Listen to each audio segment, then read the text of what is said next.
இன்றே டவுன்லோட் செய்து உங்கள் ஃபேவரட் ஷோக்களை என்ஜாய் பண்ணுங்க.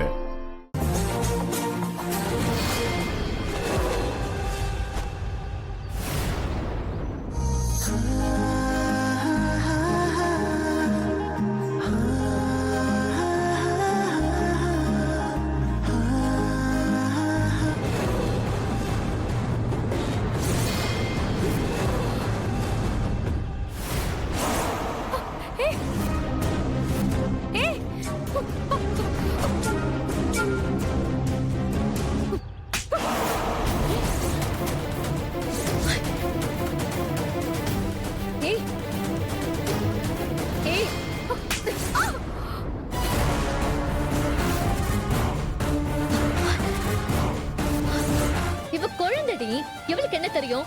அதுவும் இல்லாம இவ கண்ணை வர கட்டியிருக்கா. பார்த்திருந்தா கண்டிப்பா உன் புடவைய மிதிச்சிருக்க மாட்டா. அதுக்காக குழந்தை மேல கை வைப்பியா? துவச்சா அந்த கரை போயிடும். ஆனா நீ அவளை அடிச்சது காலத்துக்கு அவன் மனசுல இருந்துட்டே இருக்கும். ஏய், இதுக்கு மேல நீ ஏதாவது சொன்ன அவ்வளவுதான். என்ன பண்ணுவ? என்ன பண்ணுவ? ஏய் ரித்திகா, என்ன நான் அமைதியா இருக்கேன்னு நீ பாட்டுக்கு பேசிட்டு இருக்கியா? நான் பண்ண வேண்டியதுதான் அயலி பண்ணிருக்கா.